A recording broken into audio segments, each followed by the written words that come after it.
warahmatullahi wabarakatuh. Bapak Ibu, pada hari ini kita akan melaksanakan Project Management Office PMO, ya, mengambil topik yang kedua pada bulan Agustus ini. Implementasi pembelajaran di kelas, yaitu topiknya masih kita bahas. Kemudian kita akan mengambil subtopik yang kedua, yaitu masalah digitalisasi pembelajaran. Jadi Bapak Ibu nanti diharapkan dalam kegiatan ini nanti bisa menyampaikan metode menggunakan digitalisasi pembelajaran. Itu bagaimana pelaksanaannya, ya, yang akan dilaksanakan oleh Bapak Ibu. Perlu diketahui bahwa digitalisasi itu banyak ragamnya. Misalkan kita bisa membuat classroom, bisa Google Form, quiz juga bisa digunakan. Jadi masih banyak sekali nanti kita bisa melaksanakan digitalisasi pembelajaran pada pemilihan topik ini. Nah, itu merupakan salah satu untuk membenahi apa yang kemarin di rapot pendidikan kita itu yang menurun, yaitu masalah kualitas pembelajaran. Bapak Ibu, ini yang kemarin sudah kita refleksi.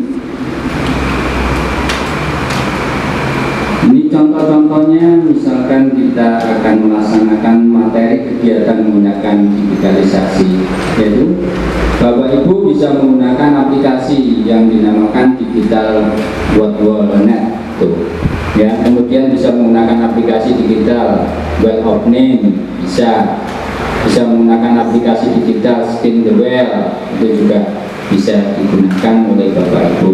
Nanti bisa kita pelajari pada topik hari ini, bagaimana cara membuatnya aplikasi-aplikasi seperti ini yang digunakan dalam kegiatan pembelajaran. Kemudian bisa menggunakan aplikasi digital yang lainnya, misalkan roda berputar dengan menggunakan PTT, ya. Kemudian bisa menggunakan aplikasi digital, scratch, cerita gambar atau roda kata, itu bisa menggunakan aplikasi digital Gmaster, ya, membuat roda kata, misalkan cerita juga dimensi, itu juga bisa digunakan dalam digitalisasi pembelajaran. Jadi anak-anak diharapkan nanti tidak merasa bosan selama ini, ya, dalam kegiatan yang kira-kira Bapak Ibu juga jenuh kalau mengajar itu tidak bervariasi, sehingga kita variasi dengan adanya kita menggunakan metode digitalisasi pembelajaran dengan menggunakan IT. Jadi Bapak Ibu nanti bisa menampilkan slide-slide-nya, bisa menggunakan PowerPoint. Jadi Bapak Ibu nanti diharapkan Bapak Ibu bisa presentasi yang kemarin sudah kita bagi, yaitu dengan menggunakan PowerPoint yang sudah dibuat, ya, itu nanti bisa Bapak Ibu menampilkan PowerPoint tersebut, ya, sehingga nanti ada misalkan saran atau perbaikan sebelum kita berikan kepada anak didik kita. Itu saja Bapak Ibu, ya, nanti kita lanjutkan untuk kita saling berbagi. Dari semua kelas nanti bisa menampilkan slide-slide-nya. Bisa dimulai nanti dari guru kelas 1 mungkin, ya. Guru kelas 1 nanti bisa menampilkan slide-nya yang kemarin sudah dibuat. Monggo Bu Yuli, ya, selaku guru kelas 1.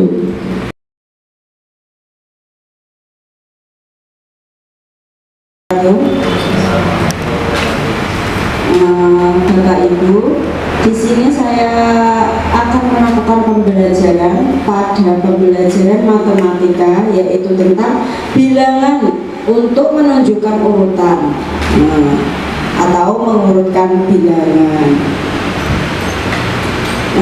Di sini dengan tujuan pembelajarannya yaitu yang pertama, anak-anak dapat menyebutkan bilangan urut pertama, kedua, ketiga, dan seterusnya. Untuk yang kedua yaitu anak-anak dapat menunjukkan urutan benda-benda dalam sebuah gambar atau benda nyata. Yang ketiga, siswa atau anak-anak dapat membandingkan urutan dua benda atau lebih. Untuk kegiatannya yaitu pertama pendahuluan seperti biasa, dengan menyapa, doa, dan mengingatkan kembali tentang kesepakatan kelas yang sudah disepakati bersama.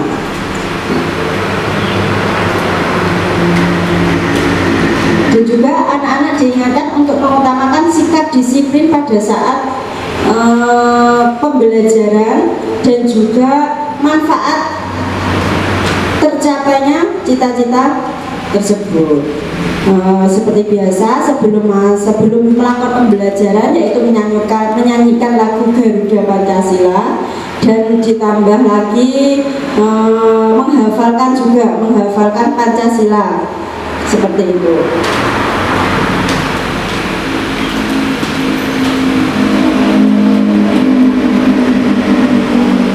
Ini contohnya.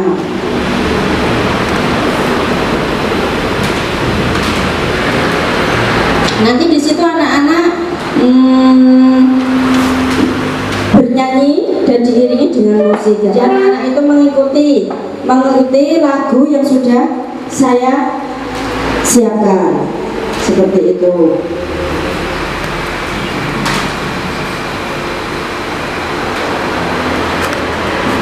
Ini untuk kegiatannya saya memberi apresiasi atau ice breaking sebelum melakukan pembelajaran, seperti menyanyikan lagu 1, 2, 3, 4 seperti itu. Ini contoh ice breaking saya.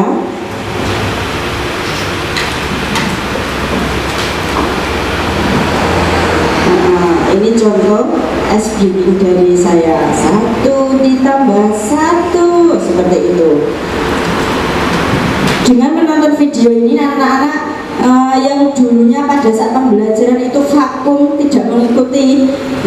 Setelah nanti saya berharap ke depannya anak-anak semangat mengikuti dengan adanya metode-metode baru yang mulai saya terapkan seperti itu. Untuk mengetahui kemampuan awal, saya menggunakan tes awal juga. Ini contoh tes awal saya menggunakan menghitung jumlah benda. Di sini ada nama-nama anak, nanti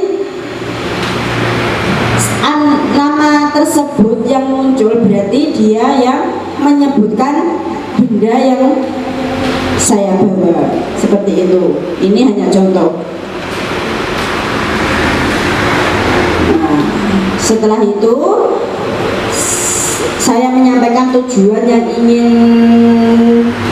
saya capai pada saat pembelajaran, menyampaikan langkah-langkah kegiatan materi. Ini untuk kegiatannya, nama saya, seperti itu. Ini ada sebuah gambar apa ini, namanya apa, jumlahnya berapa. Kalau biasanya saya menggunakan benda di sekitar, biasanya itu saya suruh menghitung kursi seperti itu. Kalau ini saya menggunakan gambar. Kalau kursi biasanya ada berapa jumlah kursi yang ada di kelas 1, terus berapa jumlahnya. Coba sekarang anak-anak maju ke depan menuliskan angka tersebut seperti itu. Ini contoh dari PPT saya pada yang mau saya ajarkan ke anak-anak seperti ini.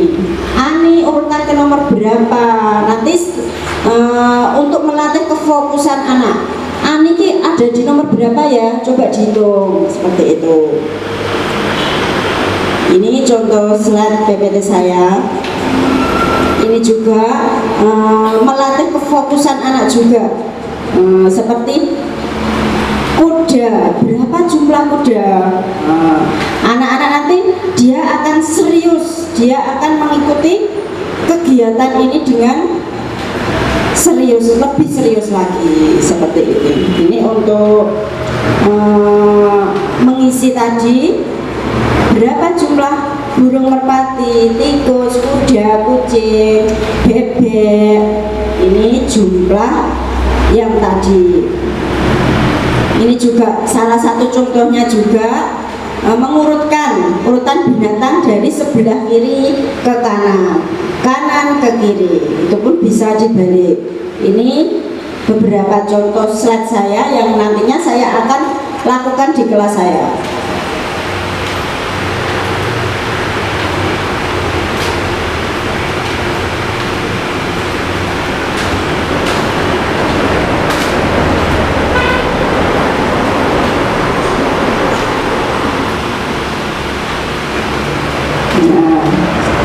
Untuk penutupnya, guru dan peserta didik merefleksikan hasil pembelajaran dengan cara apa? Dengan cara menebak benda dengan angka. Contohnya seperti ini, masih menggunakan roda berputar. Saya yakin pembelajaran nanti yang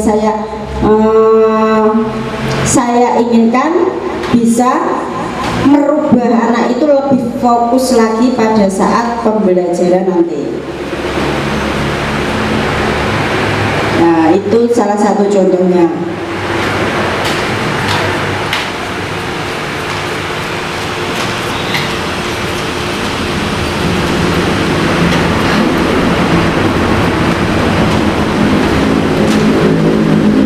Untuk asesmennya saya menggunakan asesmen formatif, yaitu asesmen sebelum pembelajaran dan memberikan soal-soal pematik.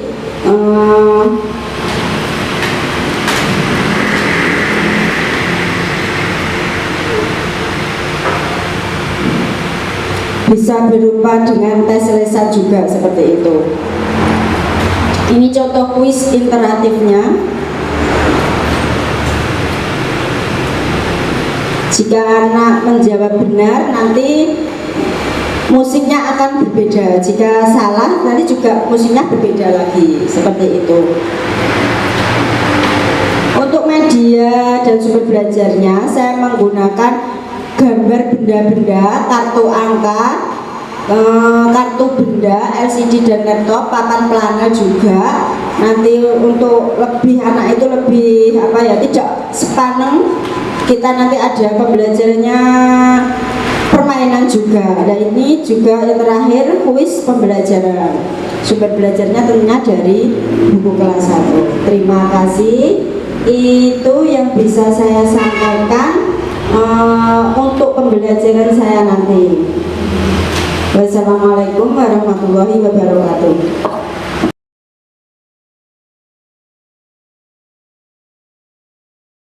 Assalamualaikum warahmatullahi wabarakatuh. Waalaikumsalam warahmatullahi wabarakatuh. Baik, di sini saya akan mencoba menampilkan tentang modul ajar yang saya buat untuk pembelajaran saya nanti. Di sini saya mengambil tema hewan di sekitar kita. Mari kenali hewan di sekitar kita. Kebetulan ini kelas 3 sekolah dasar. Nah, di kelas 3 kelas B dan mata pelajaran IPAS, mari kenali hewan di sekitar kita. Pertemuan alokasi waktunya adalah 3 kali 35 menit. Nah, dalam tujuan pembelajaran yang akan saya lakukan itu adalah mengenali keberagaman hewan yang ada di sekitar kita, kemudian mengetahui bahwa anggota tubuh memiliki bentuk tubuh yang berbeda-beda serta fungsinya. Kemudian untuk langkah-langkah kegiatannya, dalam pendahuluan seperti biasa saya memberikan salam, mengecek kehadiran. Saya juga di sini memberikan persepsi dengan ice breaking. Ice breaking saya menggunakan word wall.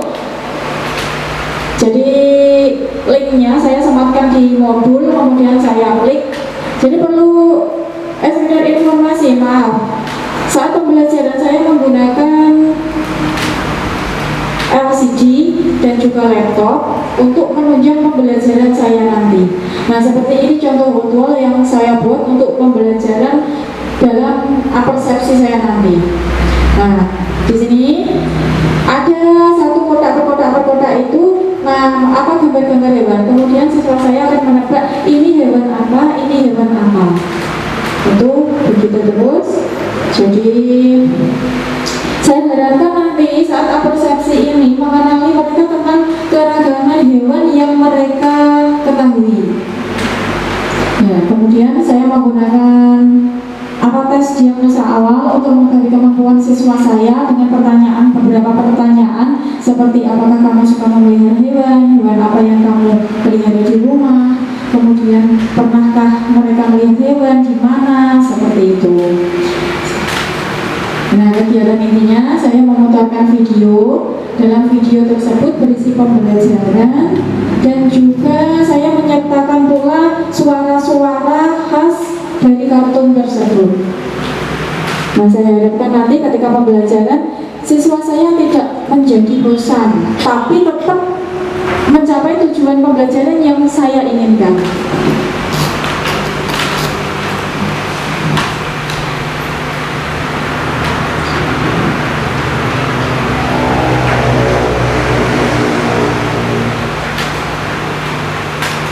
Nah, setelah pembelajaran selesai nanti, saya meminta kepada siswa saya untuk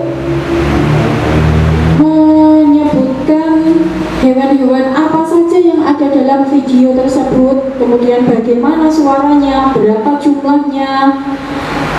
Nah, untuk agar pembelajaran tidak bosan, saya selingi dengan ice breaking menyanyi penyanyi dari hewan-hewan tentunya.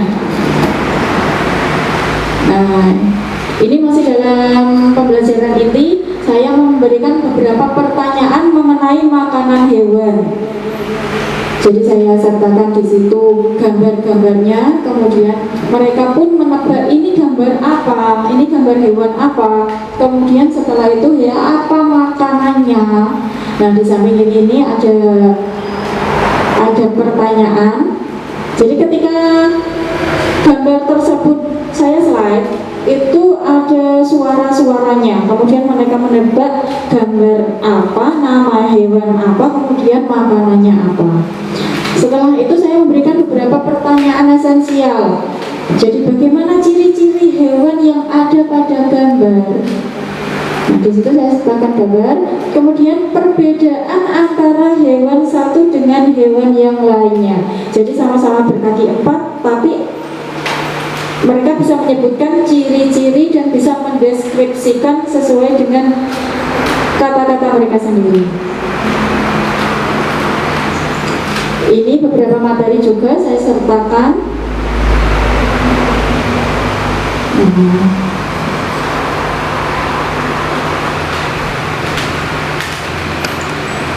Ya, beberapa materi yang saya sertakan di modul saya sehingga mereka tidak terfokus pada satu buku saja.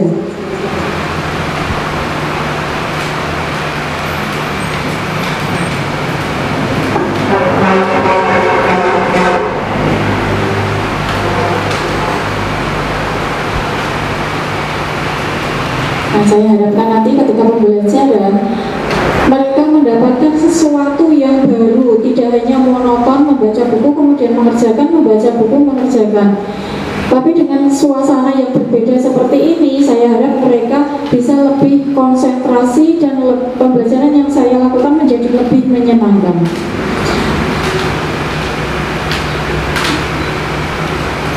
Nah, di sini ada beberapa tabel yang dikerjakan yang saya berikan untuk siswa saya.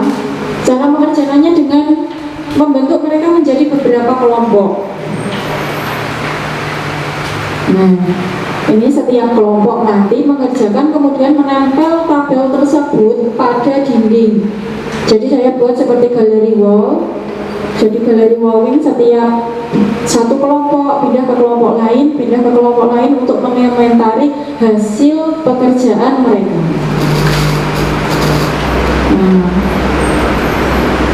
Dan setelah itu, setelah selesai, mereka membuat presentasi karyanya untuk mereka jelaskan kepada kelompok lain. Setelah itu, setelah mempresentasikan, mereka akan menyimpulkan materi pembelajaran. Kami bersama-sama dengan guru, bersama-sama dengan murid akan menyimpulkan pembelajaran hari ini. Kami melakukan refleksi, apa yang dirasa kurang, apa yang dirasa sudah baik. Jadi yang merasa kurang Jadi dalam pembelajaran saya menggunakan beberapa asesmen, yaitu asesmen formatif dan asesmen sumatif. Dalam asesmen formatif saya gunakan sebelum pembelajaran tadi dengan menggunakan pertanyaan pematik di awal kegiatan pembelajaran. Kemudian pada saat pembelajaran ada rubrik pengamatan.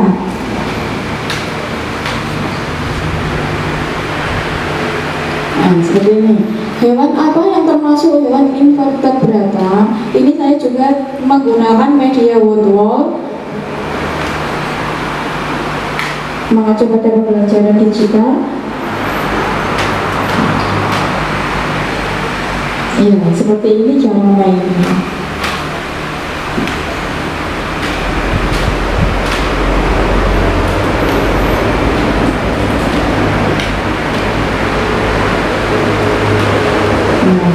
Media dan sumber belajar yang saya pakai ada gambar-gambar hewan, LCD dan laptop, kertas manila untuk kerja kelompok tadi, gallery walking, kertas arsitektur, video pembelajaran, kuis dari Woodwall Map, serta kartu permainan. Sekian dari saya. Assalamualaikum warahmatullahi wabarakatuh.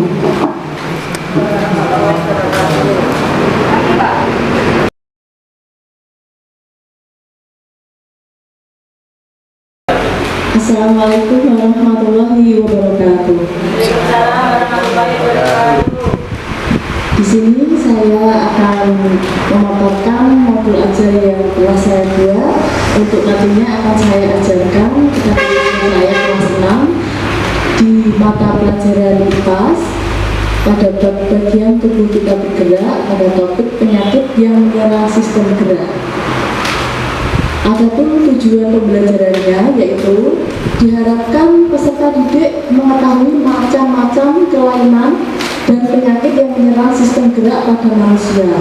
Yang kedua, peserta didik mampu menjaga kesehatan agar tidak terkena penyakit pada sistem gerak ataupun mengalami kelainan pada sistem gerak. Yang ketiga, peserta didik mengetahui dan bisa mengaplikasikan pola hidup sehat dan menghindar dari kelainan yang terjadi pada sistem gerak. Langkah-langkah pembelajaran yaitu pertama pendahuluan. Seperti biasanya, pertama kita memberikan salam, kemudian kita berdoa, dan persepsinya saya memasukkan ice breaking berupa tepuk, dan di situ saya sematkan link dari YouTube. Jadi anak-anak nanti bersama-sama bernyanyi dengan melihat dan mendengarkan lagu dari YouTube. Itu contohnya lagu Organ Gerak Manusia. Kemudian guru mengadakan tes kemampuan awal, mengadakan tes diagnostik awal. Jadi kita memberi pemantik kepada anak-anak terkait dengan penyakit-penyakit pada organ gerak kita. Kemudian di kegiatan intinya saya akan memutarkan video dari YouTube. Di situ saya juga menyematkan link di situ, jadi anak-anak nanti akan melihat video bersama-sama di layar di proyektor. Kemudian setelah melihat video tadi, saya akan memberikan soal-soal pertanyaan mengenai video yang sudah mereka lihat tadi. Di situ ada contoh-contoh penyakitnya. Itu contoh-contoh penyakit. Kemudian peserta didik saya berikan kuis dan saya sematkan juga di situ aplikasi Woodwall. Di situ saya sematkan, saya buat bentuk bisa diganti sesuai keinginan ya Bapak Ibu ya. Ini saya gunakan dalam bentuk teka-teki silang. Jadi biar tidak monoton, nanti bisa diubah untuk kegiatan berikutnya, materi berikutnya kita ubah ke permainan mencocokkan, bisa dalam bentuk yang diagram putar dan ada kuis gitu.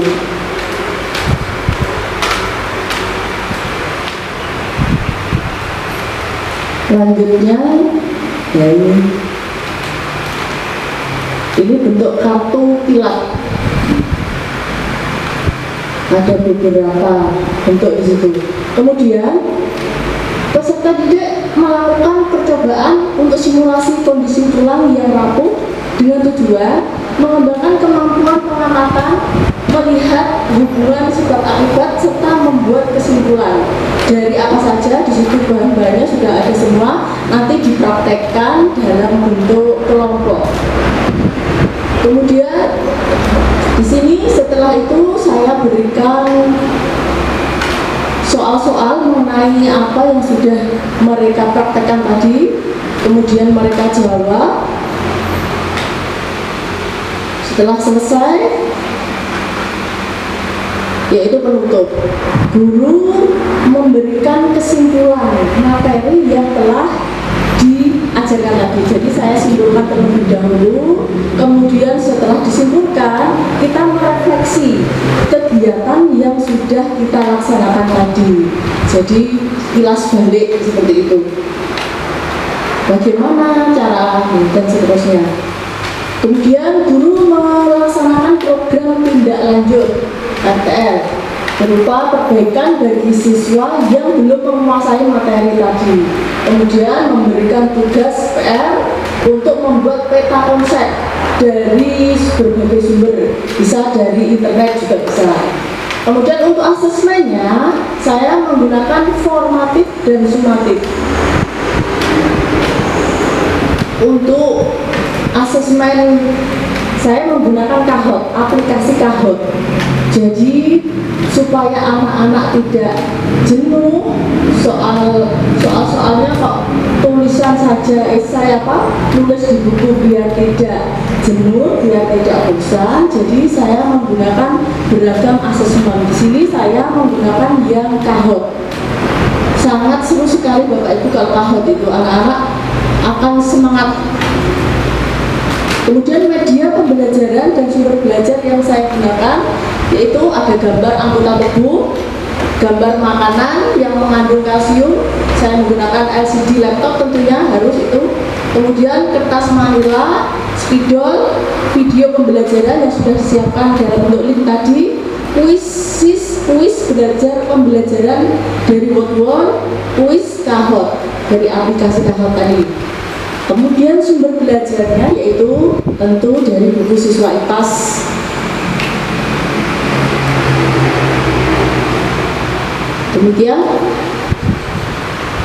Demikianlah modul ajar yang akan saya praktekkan nanti.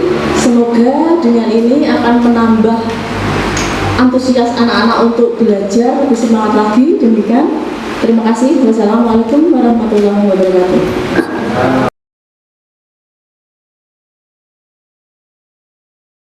Warahmatullahi wabarakatuh. Perkenalkan, di sini saya Bukan Natun, mengajar kelas 2. Untuk pembelajaran yang akan saya lakukan adalah mata pelajaran pendidikan Pancasila. Untuk temanya adalah aku patuh aturan dan berbagai aturan di keluarga.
Ahmad mengajar kelas 5 SC pelajaran bahasa Indonesia.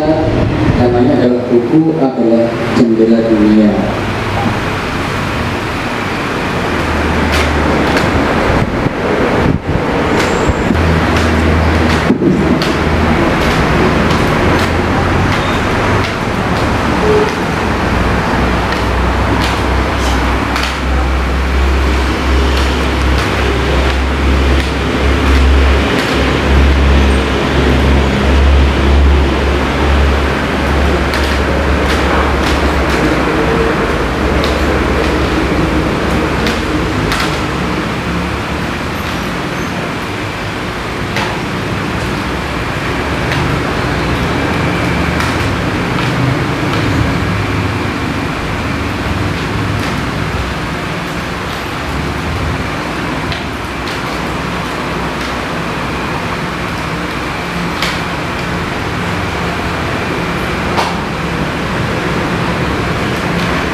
Bapak Ibu, pada pertemuan kali ini yaitu kita membahas Project Management Office PMO dengan topik yang kedua telah kita laksanakan.